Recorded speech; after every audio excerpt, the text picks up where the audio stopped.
5月に起きた兵庫県の技能実習生が中絶薬を飲んで死産を選んで、逮捕されてしまったという事件、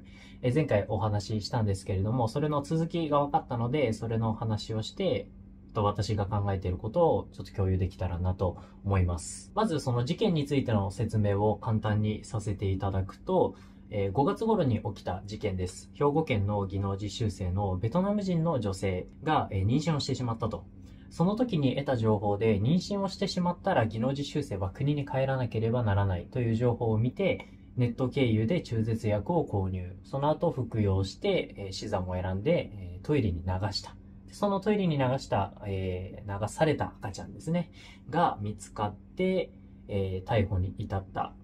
で、9月に判決が出て、懲役1年6ヶ月という結果になりました。そのベトナム人の技能実習生は、借金を返すため、これからの未来のためにお金を稼ぐという目的で日本へ来ていたんですけれども、結果として1年6ヶ月、執行猶予も4年ありますから、技能実習生の期間、ほとんど全てを失ってしまって、これからのお金も返すことができない。しかも、日本で前科がついてしまっているということになってしまいました。この話の続きがまた報道されていたのでお話しさせていただくんですが、技能実習生が手に入れた妊娠検査薬と中絶薬に関してですね、それを販売していたのが日本に住んでいるベトナム人だったという話です。今回の話では、妊娠中絶薬や中絶薬などの医薬品を日本の販売許可がないのにもかかわらず販売をしていたということで逮捕されています。彼らは SNS を使ってベトナム人のネットワークを形成して、日本に住む技能実習生を含む、ベトナム人にこういった医薬品を販売していたと。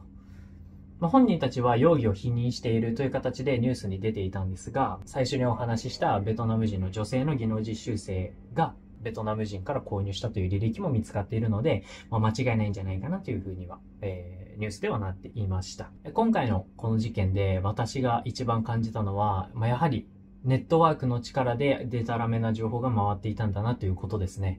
ベトナム人、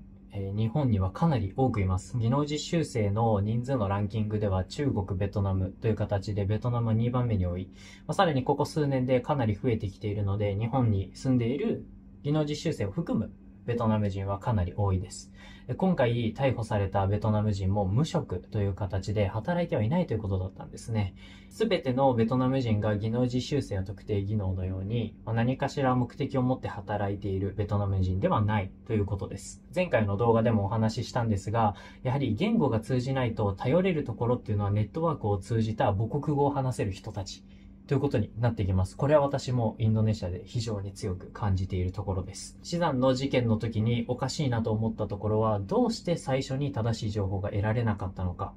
何かがあった時にサポートをする体制は日本に整っていなかったのか。というところが私の大きな疑問でした。その一つ目の正しい情報が手に入らなかったのはなぜかというところが今回の事件が背景に絡んでいたというところですね。今回の事件、妊娠検査薬の時点でベトナム人のネットワークが絡んでいたというところなので、おそらくそういったことになった時点で日本で正しい情報を得るということは厳しいような環境なんじゃないかなというふうには思います。別でまたお話ししますが、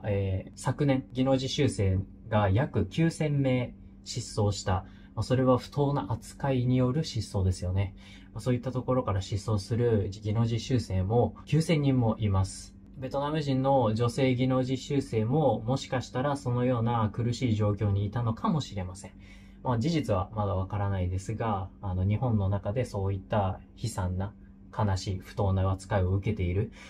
実習生が多くいることも確かです。そして今回の事件を受けて、日本についてからは、もう正しい情報を得ることができなくなってるんじゃないかなっていうところもちょっと考えられますよね。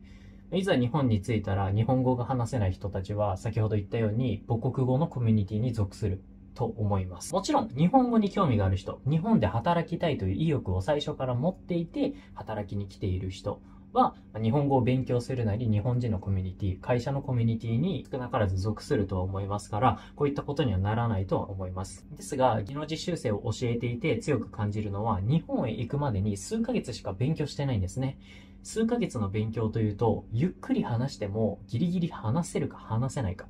上手な子は話せるし、できない子はまだまだできないまま日本へ行くということになります。一緒にインドネシア人同士で行くということもよく見ますが、そうじゃないパターンもかなり多く見られますので、もし一人で行った場合、そういった一人の時間ができたとき、頼るのはやはり母国語のコミュニティなのかなと思っています。このように、ほとんど話せない技能実習生というのは、日本に着いてから、少し孤独感のようなものを感じると思うので、3年間あまり日本人と話すこともなく、日本での生活を終えてしまうということになると思います。そうなった場合、防ぐことができるっていうのは、おそらく出国前の学習期間、私が働いているようなところですね。と、彼らが働いている会社ぐらいなのかな。もしかしたら自治体が何か働きかけることもできるかもしれないですね。その中で、私ができることとしては、いつも話していることですが、出国前の生徒に相談できるところがあるよというのをしっかりと伝えていくこと。また何かわからなくなった時に使えるフレーズだったり、ジェスチャーとか、いろんなサイトであったりっていうのを事前に学習させておくことが必要なんだろうなというふうには感じています。そういったことができれば、最初困った時、最初の一歩を踏み出すこともかなり勇気がいることですが、なんとかして日本人同士のコミュニティなどに入ることができて、このような事件を防ぐことも少しでもできるんじゃないかなとは思います。今回の事件、死産のニュース、今回の中絶薬や妊娠検査薬などの医薬品を販売していた、違法販売していたベトナム人の逮捕の事件を見て、インドネシアで技能実習生と関わる私の立場から感じたことは2つあります。まず1つ目は先ほどもお伝えしたように、技能実習生に相談できる場所があるということを知ってほしいということですね。今回のこの事件で、一人の技能実習生の未来、人生が大きく変わってしまいました。狂ったと言っても過言ではないと思います。それに伴って、その技能実習生の家族にもかなり大きな影響が出ました。ベトナム人のネットワークがあるというところから、これは一人だけではないというのはもう確実だと思います。彼らは厳しい環境で育ちながらも、家族のため、将来のために、初めての文化、初めての言語がある日本に稼ぐためだけに行くわけですね。そこには彼らの希望だったり、彼らの選択というものは関わってないことが多い。彼女が技能実習生期間に妊娠した経緯や、妊娠してから中絶薬を得るまでの情報の取り方などを詳しく知らないので、何とも言えないところも多いですが、ただ、生まれるはずだった命が一つ失われて、これから未来を開く予定だった未来を開く、希望を少しでも感じていた一人の人生が大きく狂ってしまったと。こうなってほしくないです。今、技能実習生になる前の生徒たちと関わっていますが、本当にみんないい子で、本当にそういった厳しい環境にいる子、そういった環境で育った子たちなのかなという疑問すら浮かぶぐらい、非常に明るくて、何か希望を持っているように見える。そういった子たちが本当に多いです。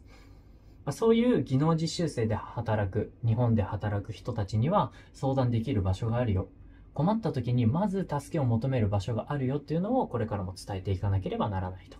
強く感じています。何か大きなことがあったり、強いこと言われたりするかもしれませんが、人として間違ったことをしていなければ、大抵のことはその後何とかなるはず。今回の事件は人としてやってはいけないことに手をつけてしまったというのが大きなところなんですね。なので、そこの前に相談できるところがあるよ。少しでも相談してねっていうところを伝えていかなければならないと感じています。で、二つ目は背景を知ることの大切さです。私もインドネシアに来て強く感じていることの一つではありますが、やはり日本だけで過ごしていると見えない部分は多いです。それはどの国も同じ、どの人でも同じです。ずっと家にいてはわからないことは外にはたくさんある。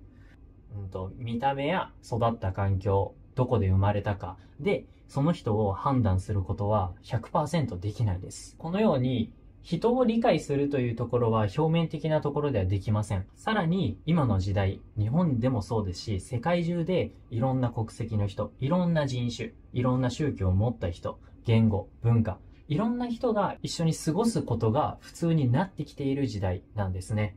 そんな中で日本でこういった事件がたくさん起こってしまう。さらに日本ではなく各国のコミュニティやネットワークで繋がった上でこういう事件が起きてしまう。このようなことが起こってニュースに出ると大きく心配になるところは、あまり技能実習生や海外の人、異文化に関わってこなかった日本の人たちが、どんどんそういった他の文化、外から来たものに対して嫌悪感や少し嫌な気持ちを持ってしまうんじゃないかというふうに思っています。なので大切なことは、もちろん全員ができるわけがないと思っています。まだまだできないと思います。ですが、見出しだけで事件を判断して、これがダメだ、これがいいっていうのを感じないでほしいなということが大きなところですね。私も見出しを見て、技能実習生がトイレで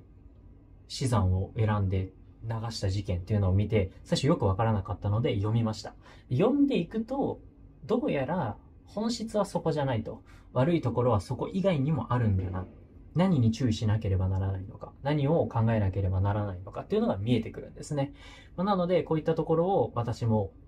外から発信をしていて、一人でも多くの人に何かが伝わればいいなと思っていますし、事件が減ることと同時に、事件が起きた時に本当に良くなかったところは何なのかっていうのを、みんなが知っていけるような社会、日本になっていけば、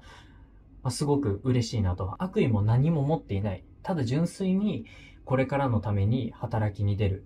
ような人がほとんどなんですね。